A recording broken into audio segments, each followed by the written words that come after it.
Pemirsa, di tengah hiruk-pikuk Ramadan, ada kisah inspiratif yang mengajarkan kita tentang ketulusan dan kemandirian. Inilah Aldi, seorang pemuda yang tak membiarkan keterbatasan menghalanginya.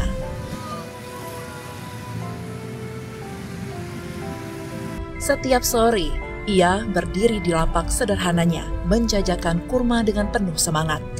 Bagi Aldi, berdagang bukan hanya tentang mencari nafkah, tetapi juga tentang harga diri dan kemandirian. Namun lebih dari sekedar berdagang, Aldi juga memiliki hati yang besar. Saat berjualan, seorang pria tampak ingin membeli, namun ragu-ragu menyebut harga. Melihat itu, Aldi tak berpikir panjang, mengambil sekotak kurma, lalu menyerahkannya kepada pria tersebut tanpa meminta bayaran. Bagi Aldi, berbagi bukan soal seberapa banyak yang dimiliki, tetapi soal keikhlasan. Mungkin hari itu Aldi tak mendapat keuntungan besar, tapi ia mendapatkan sesuatu yang jauh lebih bermakna, kebahagiaan karena bisa memberi.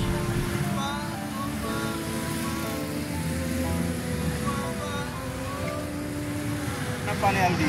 Jualan kurma. Sudah berapa lama jualan kurma di sini? Semenjak puasa pertama. Berapa satu jual kurma? Ada 25, ada 35.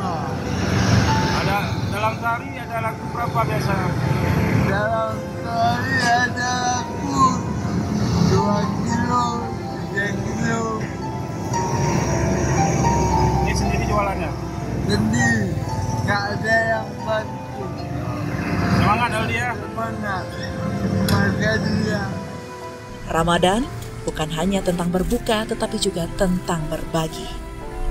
Kisah ini bisa menjadi sebuah pelajaran tentang ketulusan dan perjuangan, karena keterbatasan bukan alasan untuk berhenti berbagi. Dari Banda Aceh, Tim Liputan Kanal Inspirasi TV melaporkan.